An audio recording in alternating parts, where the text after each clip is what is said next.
it's time to sit back and relax with your favorite drink. And listen.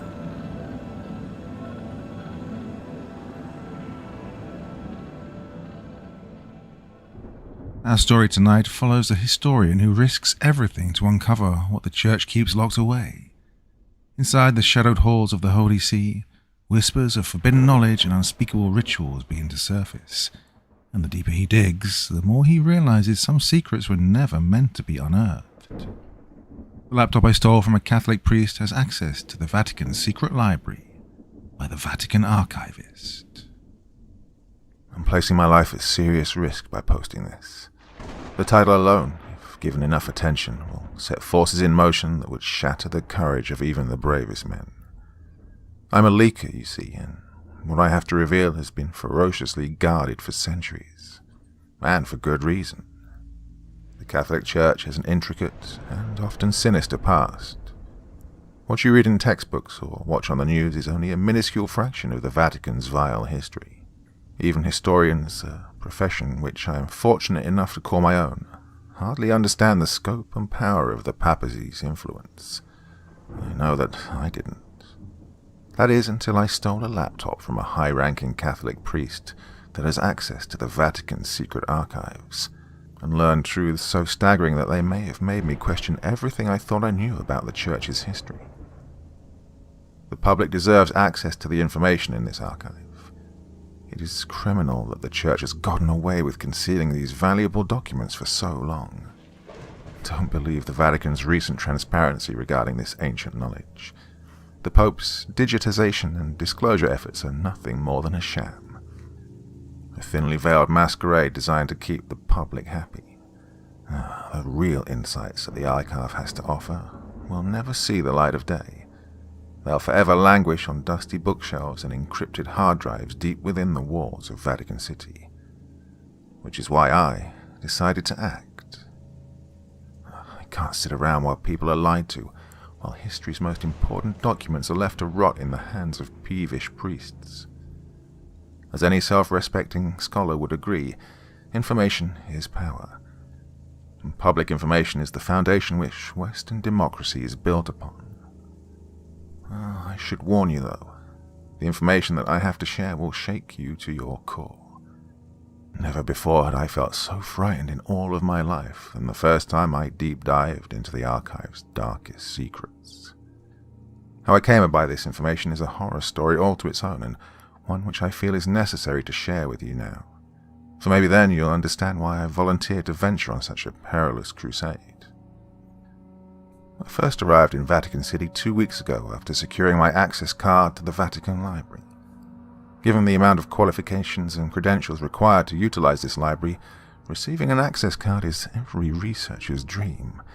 So, after checking into my hotel room, I sauntered through the towering columns and sprawling architecture of Rome until I reached the library. Words can hardly describe the joy I felt at the sight of St. Peter's Basilica and all of the other architectural marvels of the Western world. Thousands of pages of history books came to life before my waking eyes, transporting me back to the blissful hours I'd spent in my youth lounging in armchairs and private library rooms, daydreaming of strolling through the Vatican Palace. As I travelled through the sloping columns and freshly trimmed grass of the Belvedere courtyard, a middle-aged priest approached me. He was wearing the traditional black ecclesiastical dress of a cleric, and had thin smile lines framing his lips. "Welcome to Vatican City," he said, caressing my hand. "I am Father Bernard, the man you've been corresponding with." "Thank you, Father," I said. "It's an honor to finally meet you. Vatican City must truly be welcoming of scholars if men of your stature are out in courtyards greeting simple historians." Father Bernard grinned. "It's no trouble at all. Walking the grounds is my favorite hobby. The sight of so much history never grows old. And besides, priests have step counters too." We both laughed. "If you will follow me," he continued, "I will lead you to the library. I'm sure you are anxious to begin your research." I followed him through the courtyard and past the sprawling double doors of the library. The moment my eyes fell upon the blessed manuscript lining the massive shelves, I started beaming like a child. It's quite a marvel, isn't it? Said Father Bernard. I remember the first time I passed through these doors. It's an experience unlike any other. Yeah, it certainly is. Father Bernard chuckled and placed his hand on my shoulder. I'll leave you to it. Remember to pace yourself. I know firsthand this library's allure.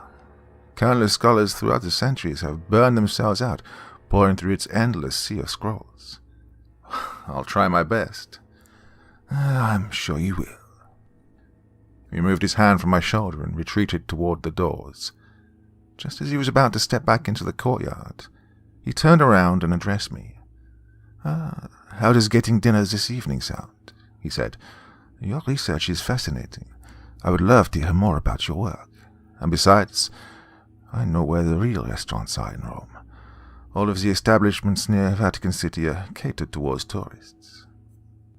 Well, that sounds like an excellent idea, Father. Thank you. Wonderful. Meet you in the courtyard at 6. I found Father Bernard later that evening, lounging on a pillar in the middle of the courtyard. How did your research go? He said, smiling at me as I approached. Better than I could have imagined. The Vatican Library holds up to its reputation. I doubt any other library in the world contains as many primary sources about exorcism. You're probably right. Our documentation of the procedure is vast. I find the topic quite interesting myself, which is why I wanted to meet you. It's not every day I have the chance to meet one of the top exorcism experts in the United States. We started walking towards a cab he had waiting for us beyond the courtyard. You flatter me. I'm just a simple historian, nothing more. Don't sell yourself short. Your work on this subject is stunning. I just finished reading the article you wrote about exorcism practices in 17th century England, and I'm very impressed by it. Your attention to detail is astounding. You really brought those old records to life. I smiled as Father Bernard opened the cab door for me. Thank you, Father. I try my best. And it shows. He lowered himself into the cab beside me. Take us to La Villa, he said to the driver. We arrived at La Villa 10 minutes later and were given a cozy table on the patio, despite not having a reservation. One of the perks of being a Monsignor, said Father Bernard. I sat down and surveyed the panoramic view of Rome before me. In the distance I could see the towering dome of St. Peter's, which was backed by the cascading spires of Vatican City. The dome burned red with the setting sun, and reflected its warm hue onto the surrounding towers by basking the adjacent skyline in scintillating mists of light. Although we were at the fringe of the city, I could still hear the steady din of traffic and pedestrians below. A waiter approached us. Father Bernard addressed him in a steady torrent of Italian that quickly surpassed my limited understanding of the language. I hope you don't mind me ordering for you, he said. I find that it's easier that way. Not at all, I said. Well, I can tell you know what you're doing. I've had some experience. Father Bernard filled our glasses with water from the pitcher the waiter had left on the table. So, tell me, he continued, how did you become interested in exorcism? Reading The Exorcist as a child, believe it or not. I became fascinated by Regan's descent into the abyss, and Father Karras' daring plunge to bring her back to the surface. The moment I finished the book, I knew that I wanted to learn everything I could about exorcism. The Exorcist is a great book. William Peter Blatty is one of my favorite authors. I flashed him a surprised look. You've read The Exorcist? Yes, like I told you earlier, my fascination with the subject matches your own. I read everything about the rite that I can get my hands on, including your work. That surprises me. I thought most priests viewed the practice as either a farce or archaic. Some do, yes, but most of us view exorcism as an integral part of the Church's history. It's our primary link with the forces of heaven and hell. Forgive me if I'm being too forward, Father, but I have to ask. Have you ever performed an exorcism yourself? Father Bernard leaned back in his chair and regarded me with dark eyes that reflected the light of the lantern swaying above our heads. "I have," he said, "many times." My heart rate increased. He was only the third priest I'd met admitting to having performed the rite. The church preferred to keep the practice a secret, especially in a world dominated by science. What an experience it must be. I'd love to hear your stories. Maybe some other time. Instead, how about I perform one for you? When I saw the boy thrashing in his bed and baying like a donkey, I nearly backed out of the room. The child was obviously deranged. White foam spewed forth from his mouth in thick torrents and pooled on his emaciated chest, which was streaked with grime and shaking from his shallow breathing. His eyes rolled in his sockets like spinning discs as Father Bernard approached him. This poor child's name is Raphael," he said, placing his hand on the side of the bed. "I've been performing exorcisms on him for a month now, but to no avail." I watched as Raphael's limbs pounded against the bed like overworking pistons. The leather straps confining him to the stained and sweat-drenched mattress shook violently under the force of his pulling. No amount of reading about possession could have prepared me for such a gruesome sight. Although Raphael was only a child, he looked evil, and had such a palpable look of disdain plastered onto his face that it threatened to strike the air from my lungs. "Will you be able to free him?" I said, forcing myself to take another step into the room. I didn't want Father Bernard to notice my fear. Witnessing him perform an exorcism was a monumental privilege. I didn't want him to regret bringing me to such a perilous task.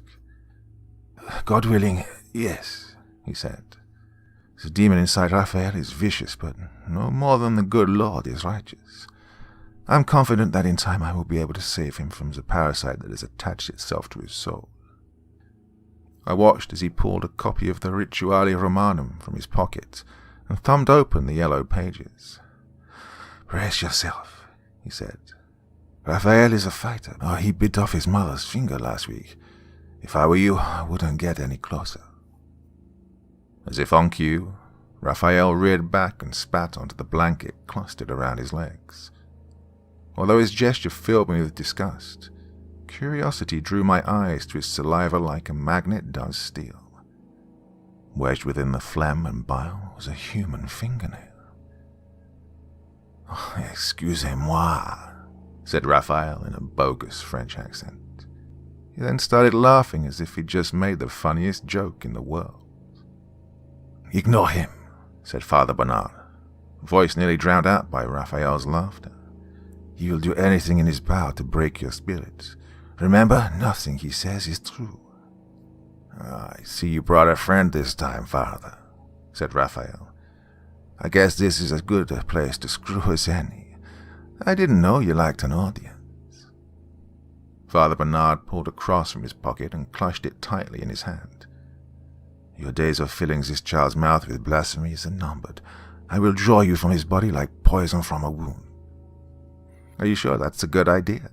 If I go, then so does the boy. The denizens of hell will dine on his soul for an eternity." "His soul belongs to God and nobody else." "Has he ever spoken English before?" I said, doing my best to keep my voice steady. This task was difficult enough. Despite the decades I'd spent reading primary sources about possession, nothing could have prepared me for the sight of the filth-ridden boy writhing on the bed before me. His very presence oozed evil. I could feel it clogging my throat with each breath I took of the putrid air. "He has not. We normally speak Latin." Raphael snapped his eyes onto mine. The intensity of his gaze quickened my already elevated heart rate. "Here for a show, are you, Yankee? Tired of digging your nose in musty books?" "Do not respond to him," said Father Bernard.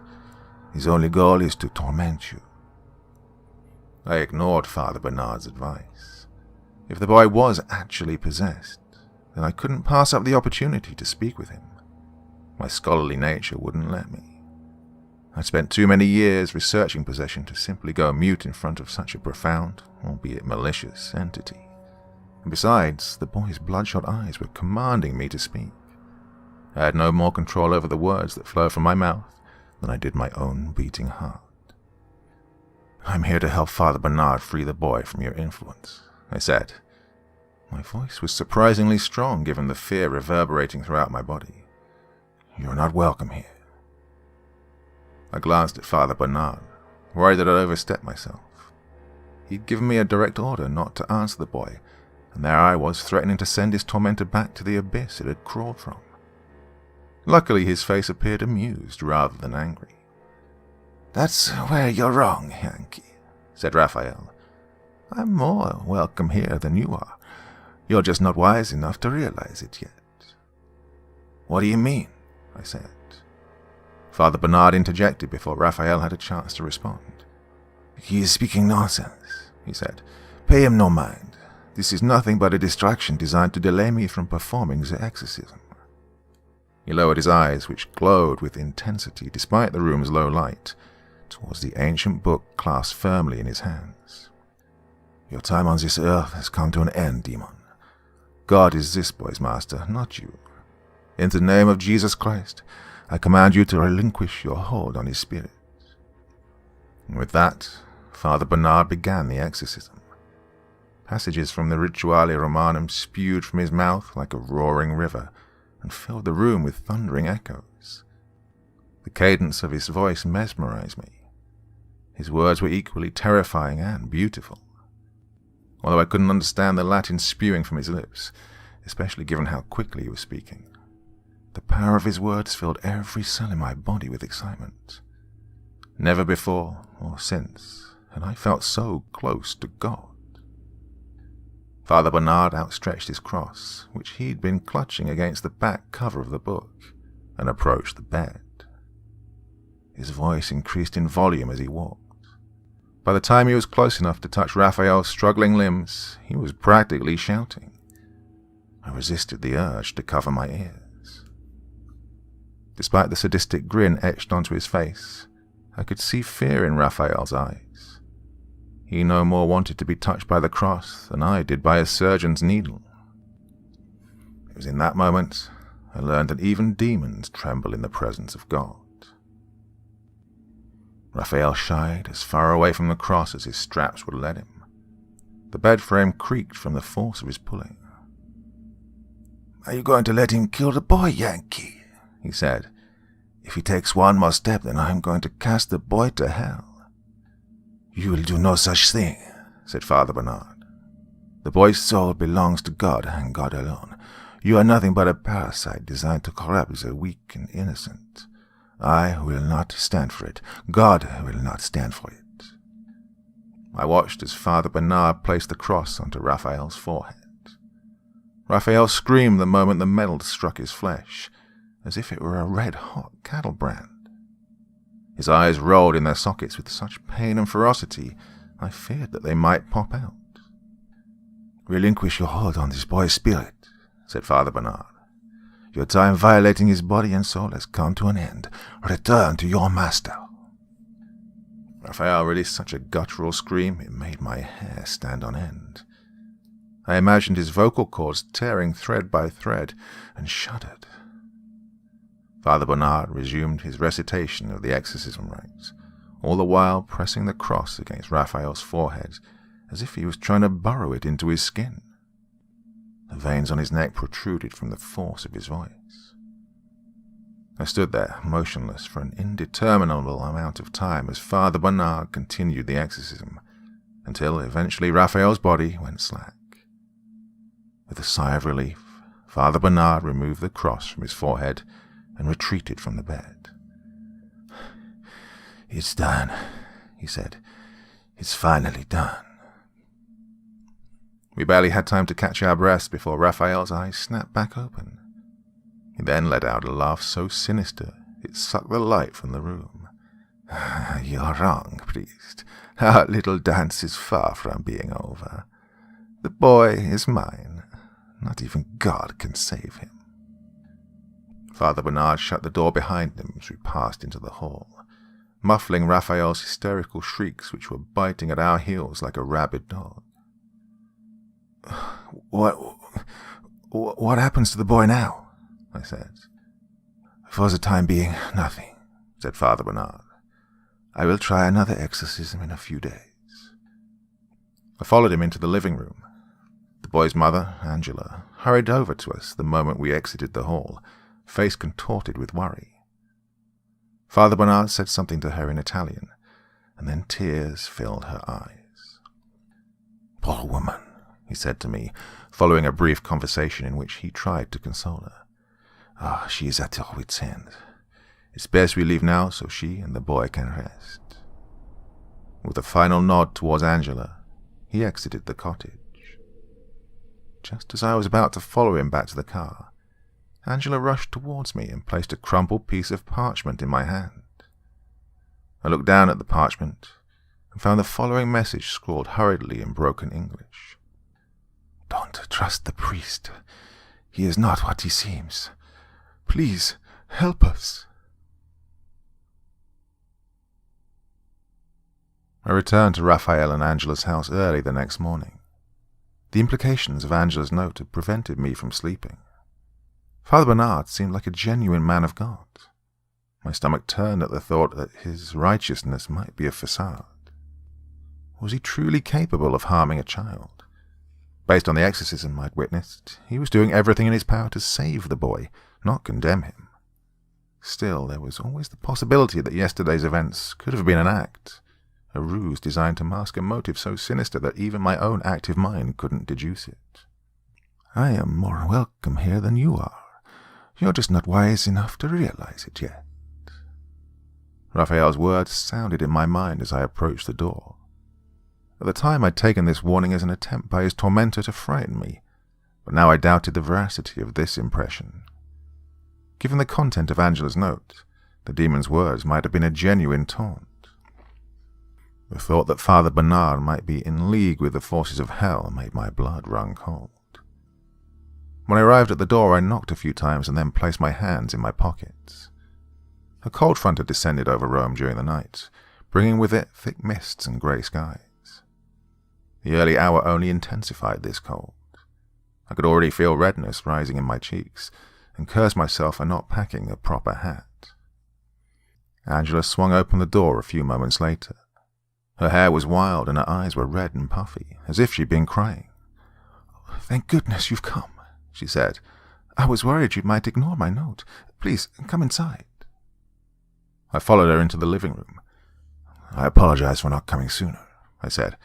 I had difficulties giving the cab driver directions to your house. I'm still new to the city. There's no need to apologize. I'm happy that you came at all.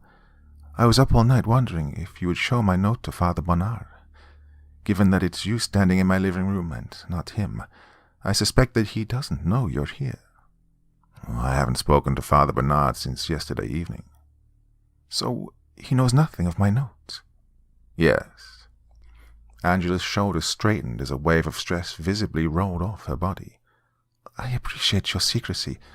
Your presence means more than you will ever know. It's not a problem, although I can assure you, Father Bernard is a good man. You shouldn't have any reason to fear him. He's been nothing but kind to me since I arrived in Rome. You only say that because you don't know what he's capable of. His kindness is only an act. Il suo male non se confine.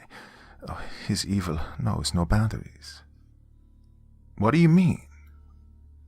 Angela sighed and ran her fingers through her greying hair. He's a bad priest, one of the worst in the city, and that's saying a lot. She paused and locked the door behind us. Then she followed me into the living room. I'm getting ahead of myself, though. I haven't even offered you anything to drink. Please, take a seat by the fire. I'm sure you're cold. Thank you. I walked across the room and sat in the rustic armchair beside the fireplace. Pleasure washed over my body as heat bathed my skin.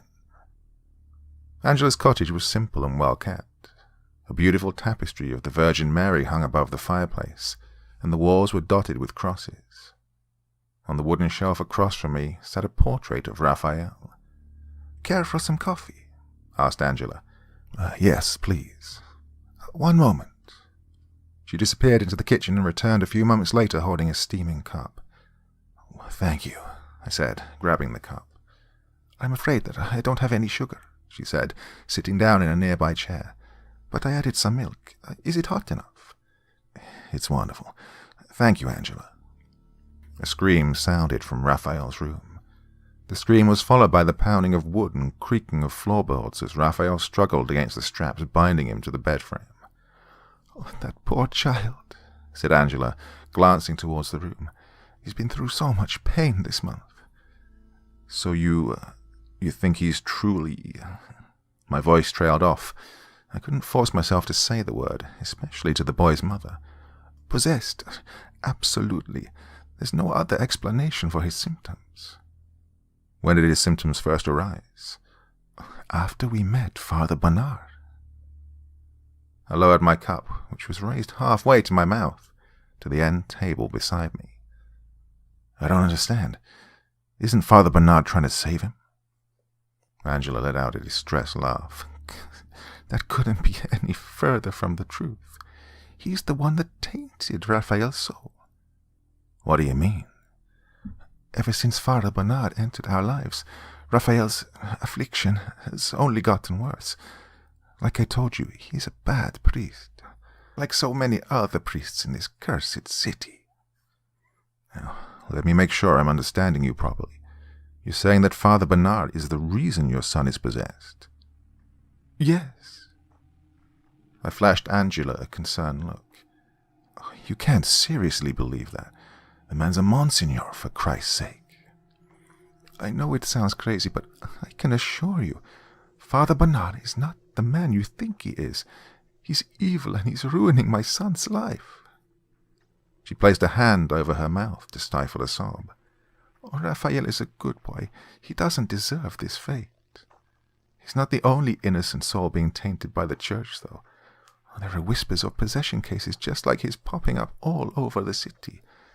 Everybody knows that the church is responsible, but nobody has the power to do anything about it. The church controls everything around here, from the police to the politicians. Well, if that's the case, then what good can I do you? From what you're saying, the police can't even help him. You're a foreigner, which means you're not corrupted by the Vatican's influence. Take Raphael back to America with you, please. He'll be safer in your country. What you do with him when you get there is up to you.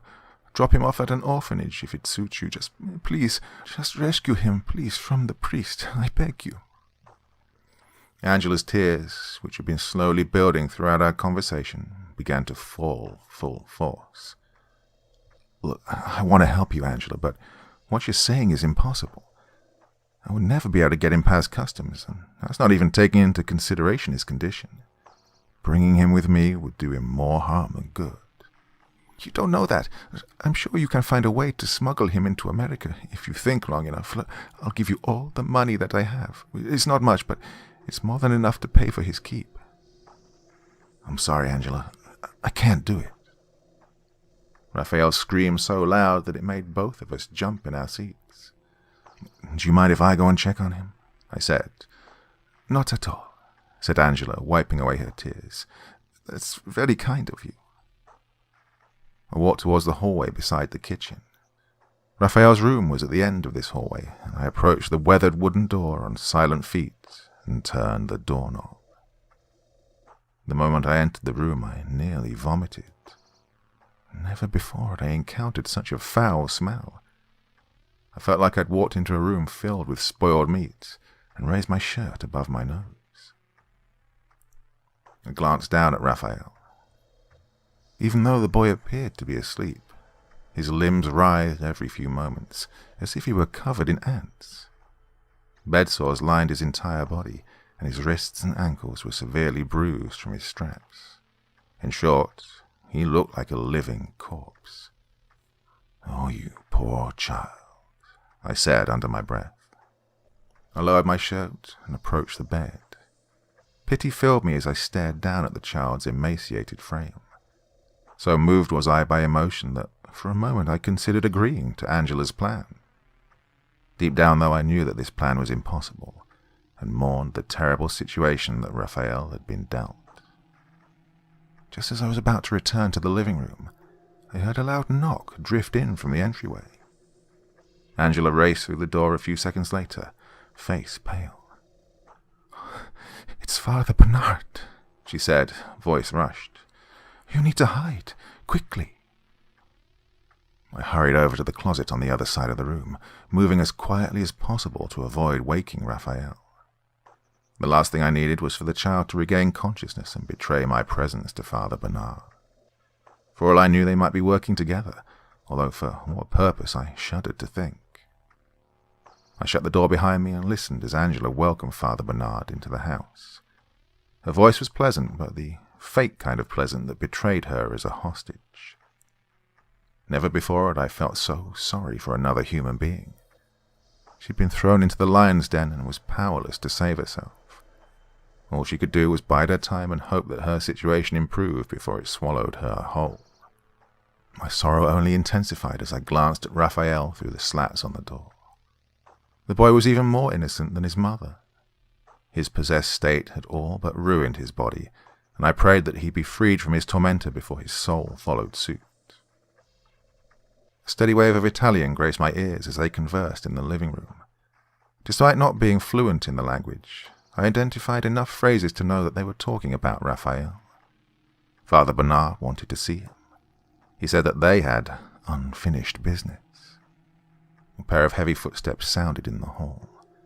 My heart rate increased as they got closer, then nearly doubled when Father Bernard passed into the room. He paused near the doorway for a few moments, glaring at Raphael before approaching the bed. "Wake up," he said, kicking the bed frame. Raphael's eyes flew open. Even from across the room I could see how bloodshot and milky they were. Given the abysmal state of his corneas, it amazed me that he wasn't blind. "Back so soon, Father," said Raphael. "I see you came alone this time. Where's your friend? Did he already get tired of screwing you?" "Enough. I don't have time for your taunts. You're going to give me what I want this time, or I swear to God I will send you back to hell." "Oh, you act like this is such a threat. Remember, priest, hell is my home." "Don't pretend like you wouldn't prefer to stay inside the boy. Your enthusiasm for his flesh betrays your true desire. The boy is a trinket to me, and nothing more. You seem to forget that you are the one who placed me inside him. I was perfectly content with my existence before you conjured me." Father Bernard flashed him a disdainful look. "That's a lie. We both know that I did you a favor. Don't try to hide it." "It is I that is positioned to do the favors. You have nothing to offer me, priest, and yet I have everything to offer you. The secrets of heaven and hell are at my fingertips. If I didn't like seeing you sweat so much, I might be tempted to give you the knowledge that you seek." Raphael wrapped his hands around his straps and grinned. "As it stands, I think I will stay mum on the subject. The suffering your burning curiosity causes is too palpable.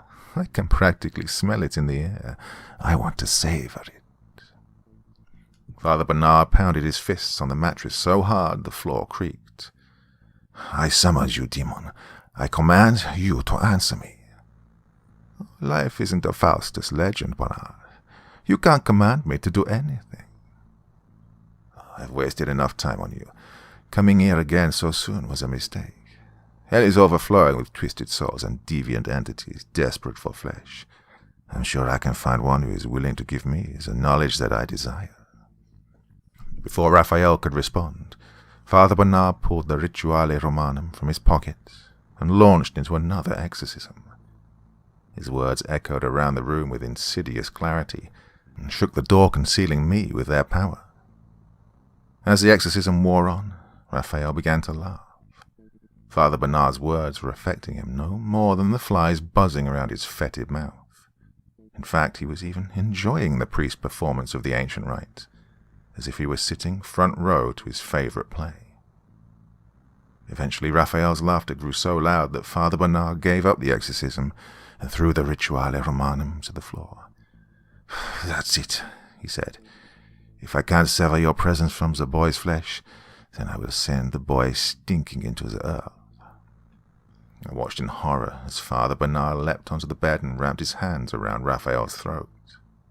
The veins protruded from his neck as he squeezed with all of his might. Every atom of my being was telling me to intervene, but fear rooted my feet to the floor. I'd fallen entirely into shock. Never could I have imagined a priest behaving so heinously. Raphael let out a gurgling sound and flailed his limbs. His struggles were pointless, though. The straps binding his feet and hands were too powerful for him to retaliate. All he could do was lay there, sputtering, as Father Bernard constricted the life from his body. A few seconds later, Raphael kicked his legs a final time, and then fell still. A heavy silence filled the room, broken only by Father Bernard's labored breathing. Just as he was lowering himself from the child's lifeless body, Angela came barreling through the door. The commotion, followed by its immediate cessation, must have alerted her to the horrors taking place. She screamed in despair at the sight of her son's corpse. This despair soon morphed into rage as she regarded Father Bernard. "How dare you touch him?" she said in Italian, voice hoarse with anger and sorrow. "How dare you tear this family apart?" "Remember your place," said Father Bernard, also in Italian. "What just transpired is none of your concern. It is between me and God." "Even now you evoke God's name. After what you have just done, you are a monster. You don't deserve to live." Angela threw herself at him, snarling and screaming like a wounded animal. She crashed into him with such force that she sent him tumbling back onto the bed. She then started pounding him with as much strength as her tiny fists could muster. Father Bernard's initial shock from attack didn't last long. Within moments his hands found her throat, and he throttled the life from her lungs even quicker than he had Raphael's. The murder was complete before I'd hardly had time to react. Regardless, I cursed myself for my cowardice. The burden I bear for not assisting such a kind and innocent family haunts me to this day. I watched in a dazed stupor as Father Bernard dragged their bodies from the room and soon disappeared from the house. What haunts me even more about that day, though, is a small detail that I didn't notice until later that night. When this realization finally struck me, I nearly fainted from its implications. The demon inside Raphael had chosen to speak English. It had been aware of my presence and wanted me to understand its conversation with Father Bernard. It had wanted me to learn. Witnessing Father Bernard murder Raphael and Angela in cold blood affected me so profoundly I spent the next morning languishing in my hotel room, curtains drawn. I felt like I'd aged 10 years. Dark-colored bags framed my eyes and stress lines dominated my forehead. My entire body ached with nervous energy. At any moment I feared that Father Bernard might come crashing through the door, pale hands outstretched and threatening to tumult me into the abyss. No matter how hard I tried, I couldn't banish the memory of Raphael and Angela's lifeless bodies from my mind. Every time I closed my eyes, their swollen throats and bulging eyes sabotaged my awareness. Guilt for leaving them to their fates haunted my every breath. I cursed myself for doing nothing to save them, and wished that it was myself that Father Bernard had throttled to oblivion instead of such a sweet and innocent family. In the rare moments that I wasn't crippled by guilt, my mind swam with questions. What information was Father Bernard after, and why was he using such despicable means to obtain it?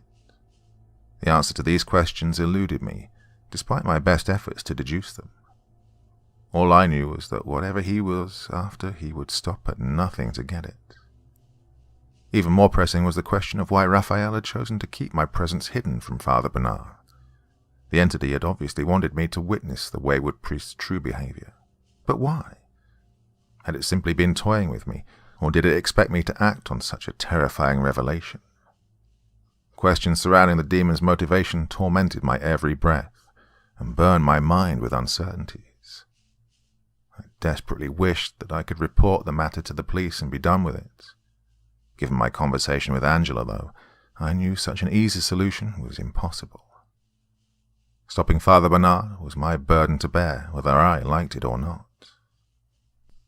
As the day wore on and my anxiety increased, I decided to return to the Vatican Library. Continuing my research, I was compiling an anthology of primary source documents about exorcism would hopefully clear my head. So I donned my coat and entered the brisk Tuscan air. When I arrived at the library, I was surprised to find it practically empty. Less than a dozen scholars were milling about the shelves, and even fewer were sitting at the tables interspersed near the library's rear. Pleased with the solitude I was about to enjoy, I selected a manuscript detailing an exorcism that had taken place in Paris in the 30s, sat down and began to read. Before I'd even finished the first page, I heard a chair rustle directly to my right.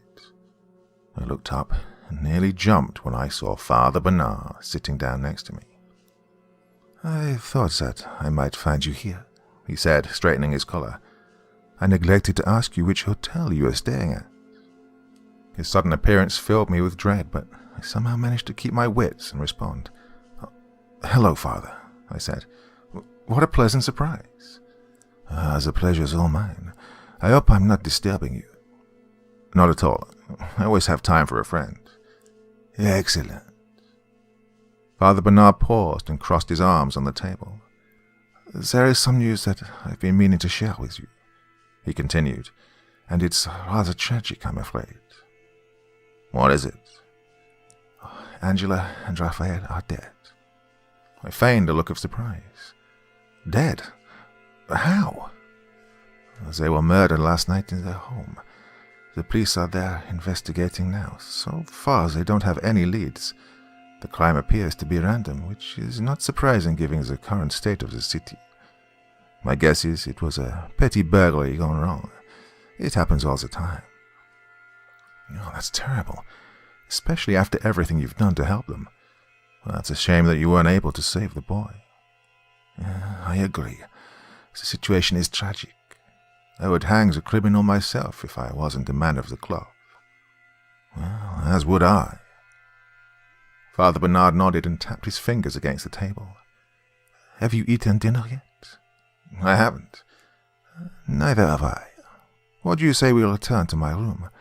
I've got some pasta I can prepare." "I don't know, Father. I'm feeling rather tired. I was thinking of returning to my hotel room and going to bed early this evening." "Nonsense. No friend of mine will go to bed on an empty stomach. And besides, I've been dying to ask you about your research. I've been dwelling on several questions regarding exorcism for quite some time now, and I'm hoping that you might have the answers." Father Bernard's chamber was simple and surprisingly well put together. Shelves of books lined the walls, and as did portraits of Jesus and the Virgin Mary. The only object tying the apartment to the present day was a laptop resting on a mahogany desk in the center of the room. If it wasn't for this simple piece of technology, the apartment could have been pulled straight from the Middle Ages. "It is not much, but it's home," said Father Bernard, passing into the kitchen. "Please find a seat at the table. The pasta will be ready shortly." I sat down at the table in the kitchenette and forced a smile when Father Bernard appeared a few minutes later carrying a steaming bowl of pasta. "Just like my mother used to make it," he said, spooning me a bowl. We began our meal in silence. Although my mind was too preoccupied to give much attention to the pasta, I had to admit the dish was excellent. "So, tell me," said Father Bernard between bites of pasta, "during your studies, have you ever come across an inversione di fortuna?" "I have not," I said. Father Bernard's face noticeably fell. "That's unfortunate. In English, inversione di fortuna roughly translates to reversal of fortune and refers to the act of summoning spirits and placing them in human hosts. There was a half-dozen or so priests who experimented with the ritual during the Inquisition, and possibly even before, to punish enemies of the church." My heart quickened. "Interesting. I'm surprised I've never heard of it." Well, I'm not, although I was hoping that you would have stumbled across at least some account of the rite during your extensive research. Records of the procedure are rare. The only information I've been able to find is with the Apostolic Archive, or the Secret Archive, as the public loves to refer to it as. You have access to the Apostolic Archive? Yes, very few of us do. The Pope likes to keep the documents under wraps, even from priests. Even though most of the archive has been digitized, the Pope still keeps access limited. I remembered the laptop sitting in the living room, and my heart quickened even more. Wow, what a privilege it must be to have access to the Apostolic Archive. I can't imagine the insight those documents provide into the dealings of the Church. You're right. You can't imagine it. Nobody can. I'm a priest, and even I was floored by the information in the archive. Well, I have to ask. Your interest in this Inversione di Fortuna rite intrigues me. How did this interest begin? Father Bernard was silent for a few moments. When he spoke again, his voice was soft. My love for the Bible, he said. Ever since I was a child, I have been fascinated by the titans of the Church depicted in that book. Peter, Paul, David, Mary, Joseph, Jesus, all devout followers of God who have been shining examples of the Christian faith throughout the ages. I've always wondered what it would be like to talk to these saints, what insights they could give into the metaphysics of heaven and hell. Given the immense span of time separating my life from theirs, though, these conversations are impossible. Regardless, I keep asking myself, what if there was a way to communicate with them? What if I could learn the secrets of heaven and hell, despite my imprisonment on earth? That's where my fascination with the Inversione di Fortuna rite began. Although the procedure has only been successfully used to conjure demons, what if it can be used instead to summon angels? What if by the simple twisting of a phrase we could replace a soul with pulse instead of varlex? Can you imagine how much of a gift that would be? A loud thud sounded from the bedroom, cutting off his words. One moment, said Father Bernard, rising from his feet. I think that something must have... The bedroom door swung open and crashed against the wall, freezing the words in his throat. Standing in the hallway were Raphael and Angela, flesh pale and throat swollen. Their hair was wild and unkempt, and their clothes were covered in blood. Behind them lay an overturned bed, revealing an open trapdoor leading into the floor. I reared back from my chair and stumbled towards the living room. Angela and Raphael's sudden appearance shocked me beyond words. They were supposed to be dead. I'd watched their eyes go dark and their bodies go limp. And yet they were there, standing in the doorway, bodies pale and twisted, but very much alive. This is impossible, said Father Bernard, rising so quickly from his chair that it went plummet into the ground. I had you both secure. Your chains are weak, Father, said Angela. Her voice was morphed beyond recognition. Did you really think they would hold us forever? Not even God is that powerful.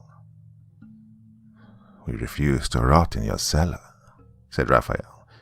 If you truly want to learn the secrets of hell, then you can find them out for yourself. Hell always has room for one more soul, especially a priest's.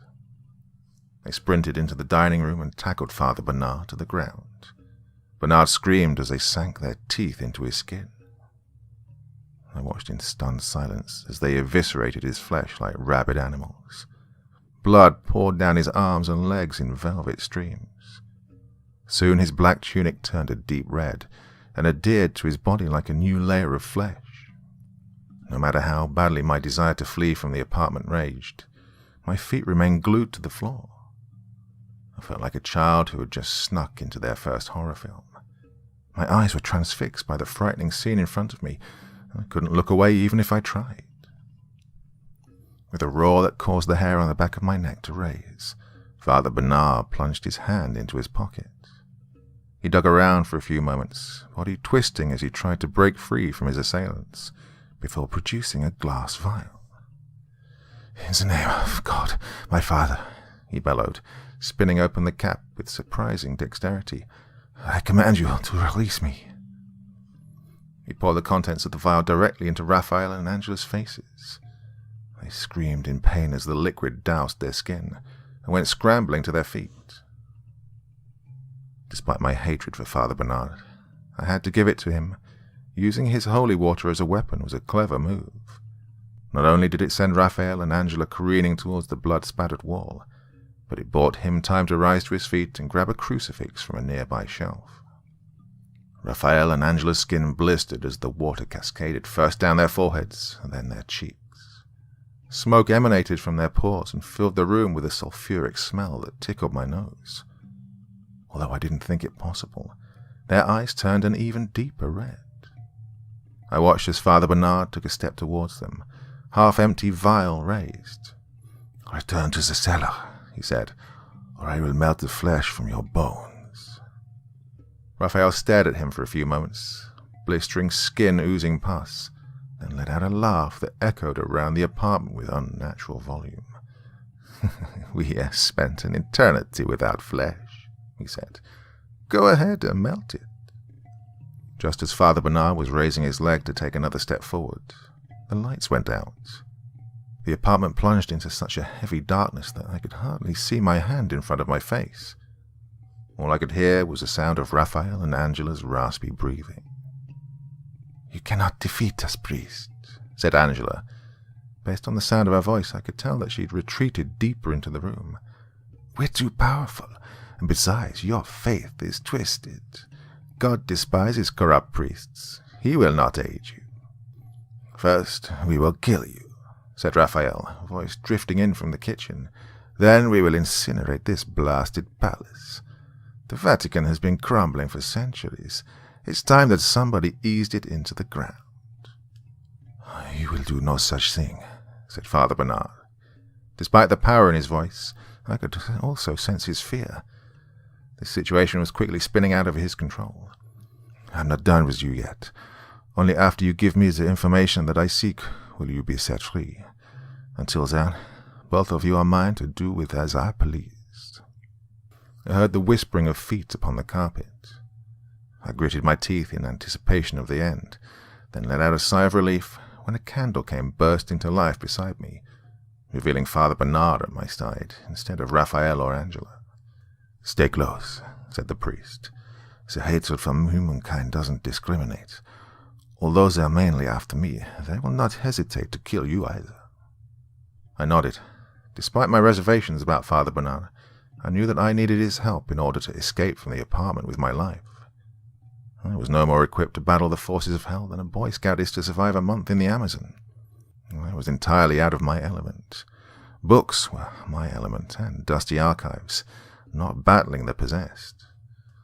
"So, what's the plan?" I said. "Place our faith in God and pray that He gets us out of this mess alive." He raised his candle and crucifix and started walking towards the living room. The apartment had fallen entirely silent. Raphael and Angela could be anywhere, from behind the couch to underneath the bed. It was then that I realized just how much of a disadvantage we were at. They could pounce on us at any moment, and we'd be powerless to stop them. We were weaponless. Other than Father Bernard's crucifix and holy water, we had no defenses. I followed Father Bernard into the living room. The light of the candle turned the room a pale orange and cast deep shadows that shook with the dancing flame. I imagined Angela's eyes stroking my flesh through the darkness, and resisted the urge to tremble. My eyes locked onto the laptop resting on the table in the corner. What kind of secrets were housed inside that delicate machine? The legends of the Apostolic Archive filled my mind and burned my body with curiosity, despite my perilous situation. Oh, if I only had access to that archive, then I could uncover not only Father Bernard's malicious motivations, but the secrets that the Church had been concealing for centuries. I wondered, for how long had priests like Father Bernard been allowed to wreak havoc on communities unpunished? For how long had the church been serving faithful Catholics, only to turn around and abuse them for diabolical reasons that I was, as of yet, too ignorant to discern? My skin crawled at the thought of the documents housed in the secret archive. I just had to know what kind of dark activities the church was up to, making it possible for the perverse priest like Father Bernard to rise so quickly through the ranks. It was in that moment that I first became aware of my purpose. Somebody needed to expose the church for what it really was, or priests like Father Bernard would continue preying on families for decades to come. I couldn't let that happen. I vowed to steal the laptop the first chance I got. The sound of shattering glass boomed from the kitchen, jolting my eyes away from the laptop. "Show yourselves," said Father Bernard, raising his crucifix. The metal glowed with the light of the candle in his other hand, as if it were made of glass.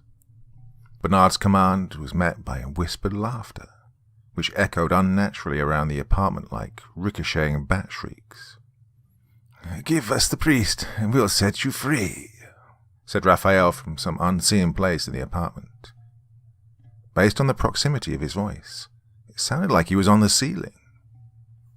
Thought of Raphael lurking in the shadows above my head, bloodshot eyes tracking me in the darkness, constricted my lungs. For a moment I actually considered accepting Raphael's offer. Father Bernard deserved to die.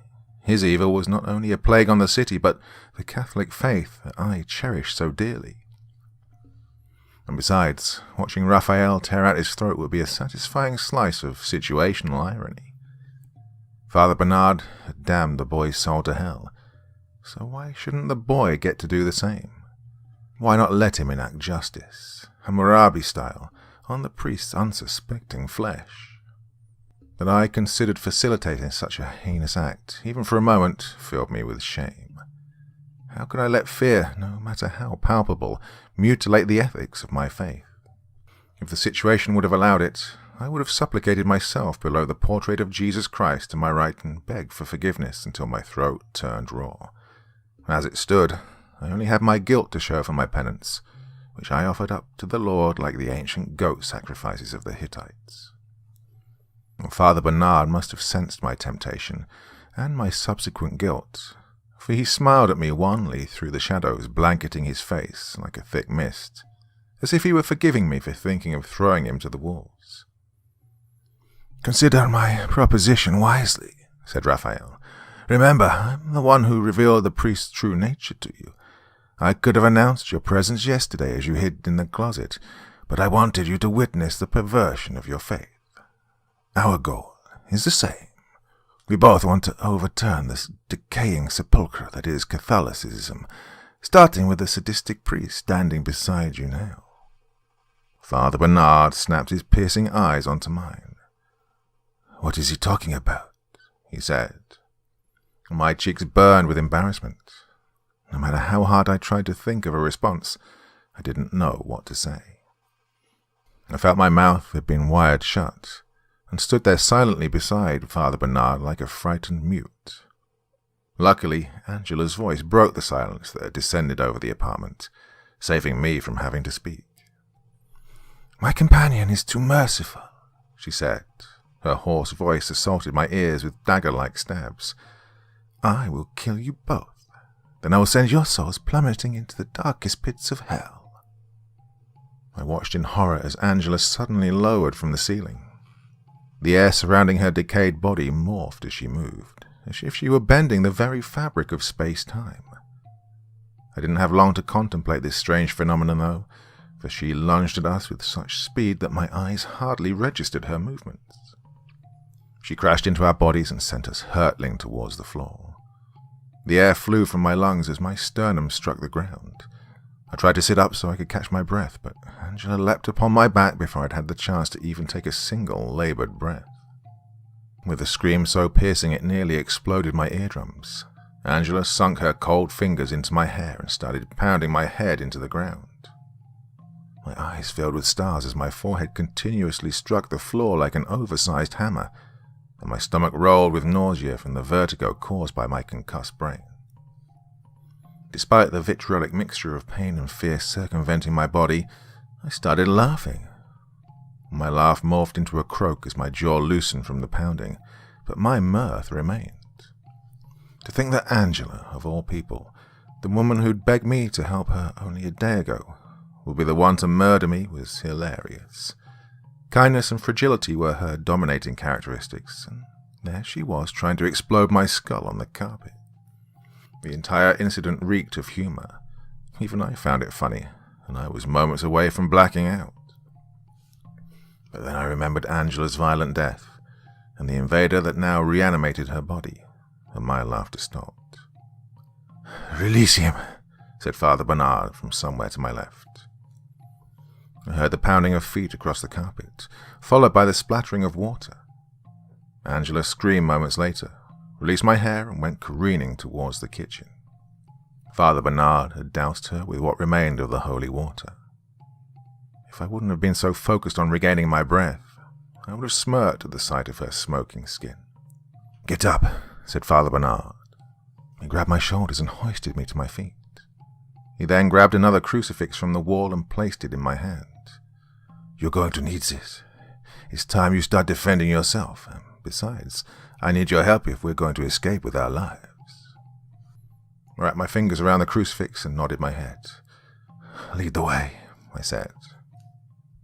Father Bernard started creeping towards the kitchen, candle and crucifix raised in front of him like sword and shield. I followed him closely, clutching my newfound weapon so tightly my knuckles ached. I could hear Angela flailing inside the kitchen like a wounded bear.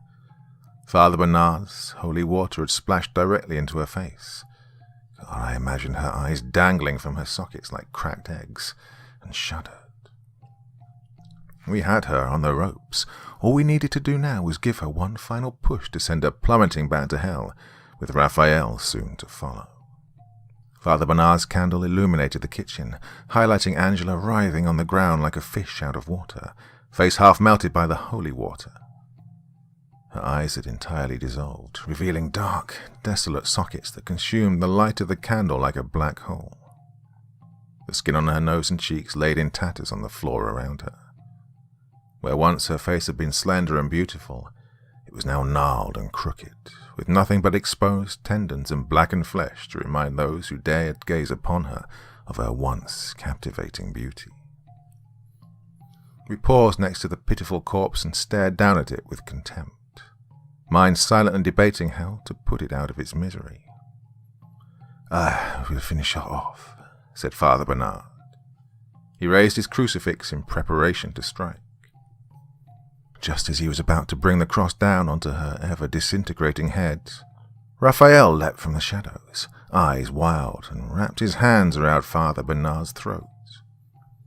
"Don't you dare touch her," said Raphael. He squeezed his fingers so hard around Father Bernard's neck, the priest's eyes bulged. Their shoes skidded across the linoleum as they struggled for power over one another. Occasionally one of their feet would land on Angela, snapping a finger or cracking a rib. Bernard's face turned a sickly purple. Several of the vessels in his eyes popped from the pressure being exerted on his skull, filling his eyes with blood. Just as I feared that he might suffocate, he reared back with all of his strength and plunged his crucifix onto Raphael's forehead. Smoke billowed off of the child's skin as the metal cross burrowed into his flesh. Much to my horror, Father Bernard's valiant effort only angered Raphael more and caused the possessed child to tighten his fingers around the priest's throat. Raphael screamed in pain as his charred flesh tumbled onto his sunken chest, but he still refused to release his prey. He was like a cornered viper. I could tell that he would do anything in his power to claim his kill. Soon all that remained of his forehead was the withered, bloody crown of his skull, which reflected the light of the candle rolling along the ground in flashes of black and crimson. "Help me," stammered Father Bernard, drawing upon what little oxygen remained in his lungs to address me. He repositioned his crucifix onto Raphael's cheek and closed his eyes as a fresh wave of smoke washed over his face. Father Bernard's words sprung me into action. I leapt over Angela's writhing legs and tackled Raphael to the ground. The child's ribs cracked as my full weight landed on top of him. Pain and confusion overtook his bloodshot eyes as the stringy remains of his blackened cheek went tumbling into his mouth. I watched from my place on the ground as Bernard stumbled, wheezing heavily, towards the dining room table. After pausing for a moment to clear his sweat-drenched eyes, he picked up the porcelain bowl that contained the pasta we'd eaten for dinner and scrambled back into the kitchen. "Back away from him," he said, raising the bowl above his head. I leapt off Raphael's chest just as Father Bernard pummeled the base of the bowl into the demon's face. Raphael's limbs flailed from the force of the blow. I watched as a fracture spread across his exposed skull like an earthquake fault line, and I cringed. What happened next, I do not have the heart to write. Suffice it to say that blood, pasta, and bits of skull soon covered the entirety of the floor, and both Raphael and Angela's bodies, which had been used for purposes so vile I shudder even now, were finally allowed to enter their eternal slumbers. May God have mercy on their souls. "The deed is done," said Father Bernard.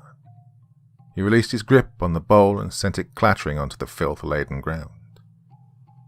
I averted my gaze from the mess below me. The copper scent of blood filled my nose, triggering my gag reflex. "You are in shock," said Father Bernard. "I've got something that will help you." He disappeared into the bathroom inside the master bedroom, then returned a few moments later carrying a glass filled with a dark liquid. "Drink it," he said. "It will make you feel better." I grabbed the glass from his hand. "What is it?" I said. "Medicine." If my mind hadn't been reeling from the horrors that had just taken place, I would have questioned him further. Given the intense fear numbing my reason, though, I simply nodded and downed the liquid. Within moments, my vision grew blurry. I stumbled into the living room, and then went crashing to the ground. The last thing I saw before falling unconscious was Father Bernard leaning over me, eyes filled with hatred. I awoke an indeterminable amount of time later in a dark room. I tried to move my arms, but the sound of rustling chains greeted my ears. It was then I realized my limbs were bound to the wall. I couldn't move any more than 6 inches before my chains locked into place. Panic filled my lungs as I darted my sightless eyes across the chamber. No matter how hard I strained my pupils, though, I couldn't make out anything in the darkness. My senses were completely nullified. I could hardly tell up from down. My throat was still sticky from the liquid that I'd consumed earlier. God, I chastised myself for falling for Bernard's ruse. How could I be so stupid to accept anything the priest gave me, much less a strange liquid? To think I'd come so far only to make such a careless mistake made my blood boil. I'd been so close to stealing the laptop, to finding out not only what sick plans were driving Father Bernard, but the entire church. Now I would die in this demented chamber, lonely and forgotten. The clanking of my chains must have alerted Bernard, for a trapdoor opened to my right moments later, flooding the room with light. It took a few seconds for my eyes to adjust, but when they did, I let out a terrified scream. Chained to the walls around me were a dozen corpses. All were in varying stages of decomposition, and slumped against their chains like fetid ragdolls. Bizarre symbols covered their naked flesh, which were caked with dry blood and looked so evil that they stole the air from my throat.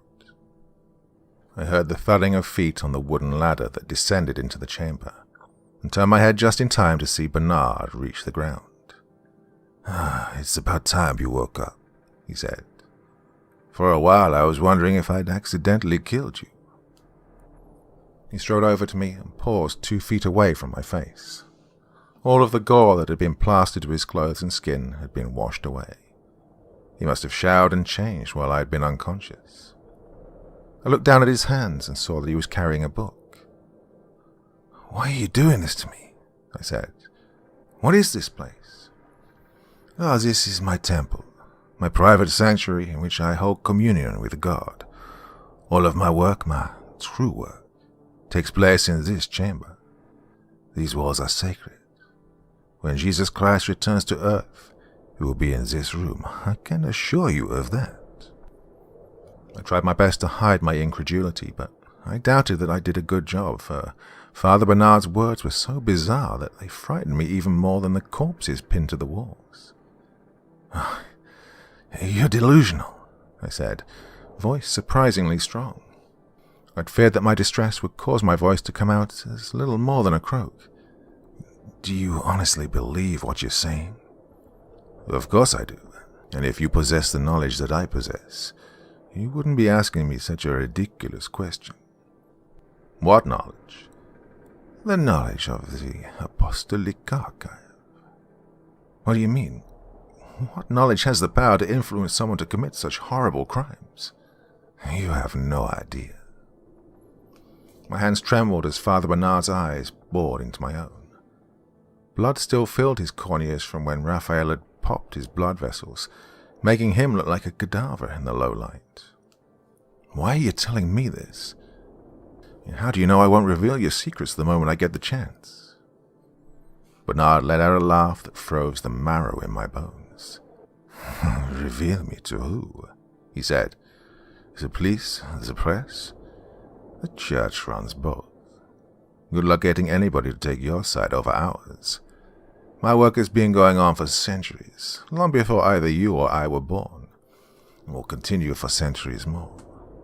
I'm not the first priest to follow my particular line of inquiry, and I certainly won't be the last. Even if you could convince anybody that I've committed the horrible crimes that you say I have, though, it matters not. Your life is rapidly coming to a close. Any revelations that you have uncovered about myself or the church will follow you to your grave. If killing me is your plan, then why'd you bring me down here? Why didn't you just slit my throat or pierce my heart while I was unconscious? It would have saved you a lot of trouble." Father Bernard tightened his grip on the book. "I need your flesh. The inversione de fortuna rite works best while the subject is still alive. I can make use of corpses, yes, but the results are often unpredictable. I don't need another incident like what happened downstairs. How Raphael and Angela escaped from their chains, I do not know. All I know is that you won't be so fortunate."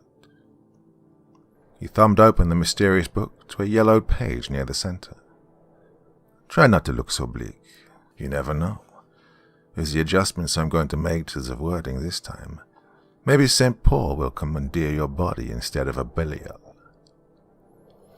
Before I had a chance to respond, he started reciting a passage from the book.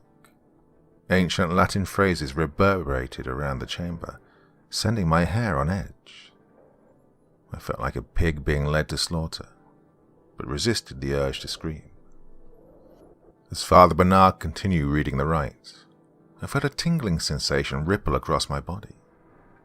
This tingling started in my toes and within moments had passed through my cranium. Never before had I felt so violated. I felt as if something alive was writhing underneath my skin. Before I knew it, my entire body was shaking, sending my chains exploding against the wall. Just as I feared that I might pass out, Bernard fell silent. He stared at me for a few moments, eyes gleaming in the light drifting down from the still-open trapdoor, before pulling a knife from his tunic. I grimaced as he cut away my shirt and began to carve symbols into my stomach. These symbols were archaic in shape. Never once did I come across them in my studies. Blood pooled around my feet as he continued lacerating my skin. Each slice was more painful than the last, and soon tears streaked my cheeks. When every inch of my torso was covered in these vile marks, he thumbed back open the book and continued reciting the rite. My shaking became exponentially more violent. White foam shot from my mouth like a shotgun and splattered Father Bernard's face. The priest simply wiped away the saliva and kept reading, as if my physiological reaction was the most normal thing in the world. Suddenly, and without warning, An alien presence exploded into my mind. This presence felt evil and filled me with such despair that soon a desire to slit my wrists had overtaken me. I sent up a desperate prayer to God to save me from such a horrible death, to keep the demonic entity slowly devouring my body from stealing my soul. Just as I was about to succumb to the vile presence infiltrating my spirit, a guttural scream sounded to my left, cutting off Bernard's words. The moment the priest's recitation stopped, so did my convulsions. My mind instantly cleared, and never before had I felt such joy. I turned to my left just in time to see what I previously thought to be a corpse lunge forward and wrap its arms around Father Bernard's chest, pulling him towards the wall. The chains confining its limbs groaned with the effort. Had Father Bernard been standing a mere 6 inches further away, he would have been safe from the creature's clutches. And as it stood, he had been positioned within the entity's grab radius, and was now struggling to free himself like an ensnared insect. Father Bernard let out a petrified scream as the corpse-like man sunk its teeth into his neck. Blood poured from his exposed vein like a ruptured waterline, and collected in the folds of his tunic. No matter how hard Father Bernard struggled, his captor's steel-like grip held true. The demon quivered with ecstasy as it slurped down the priest's blood. Who knows how long this experiment from hell had been languishing in the chamber, biding its time for the perfect moment to enact revenge on the man responsible for holding it captive. Based on the level of composition its body had endured, I would say a long time. A long time. Father Bernard let out a final frightened shriek, then went limp in the creature's arms. I watched in suspense as the entity, after taking a few more gulps of blood, proceeded to check his pockets for a key. After a few moments of searching, it found the key and freed itself from the chains that had confined its limbs for a small eternity. It then fled naked from the chamber on its shaking and atrophied legs, leaving me standing there alone as Father Bernard slumped to the ground beside my feet. Procuring the key for myself proved to be quite the challenge, but after a mighty stretch, I was able to grab it from the lock that the creature had left it dangling from. The moment I freed myself from the chains, my heart burst with relief. Only moments ago, I thought that this chamber would be my tomb. That I was now free filled me with such joy that my hands shook. I rubbed at the bruises dotting my wrists and peered down at Father Bernard. If the priest wasn't already dead, he certainly would be soon. Such a massive pool of blood surrounded him that it had to be impossible for him to survive. So after taking a final glance around the chamber, I climbed up the ladder, shaking but relieved, and back into the light. The cool surface of the laptop greeted my hands, causing me to smile for the first time in days. I rummaged through the desk drawers for a few moments and laughed with delight when I found a small slip of paper that contained all of Father Bernard's login information. I powered on the laptop. After a few minutes of searching the computer's hard drive, I located the apostolic archive and signed in. Such a wealth of documents populated the screen that my heart started palpitating. Now wasn't the time to peruse them, though. I was still in danger. I needed to return to the safety of my hotel room before a word of Father Bernard's death had spread.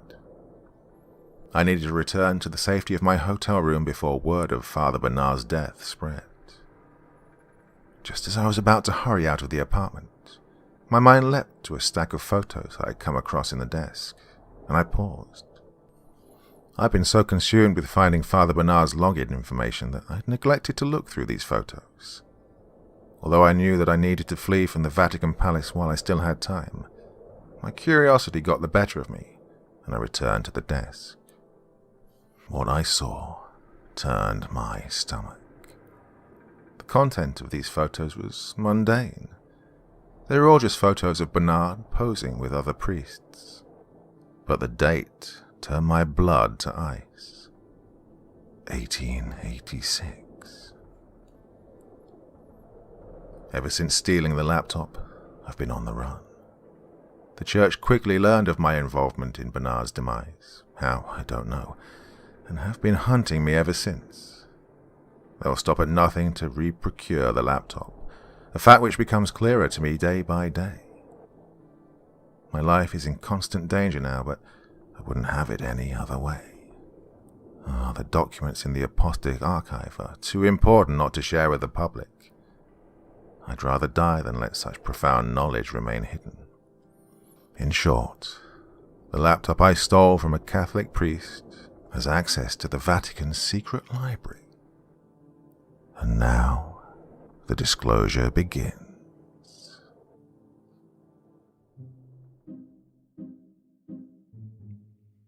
So, my dear friends, those of you who have been around a few years will recognize that as a, what do I call it, a legacy recording. Yeah, that was one I did about 5 years ago.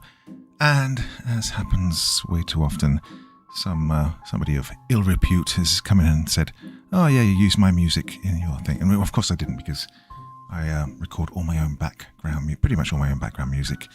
And yeah, I can't tell you how frustrating it is. Anyway, so that is a remastered, re-edited, perfected version of a classic story from a few years ago. So if you've heard that one before, then I hope you appreciate the fact that it's been renewed. Anyway, hope you're having a great weekend. Back again tomorrow night with something brand new.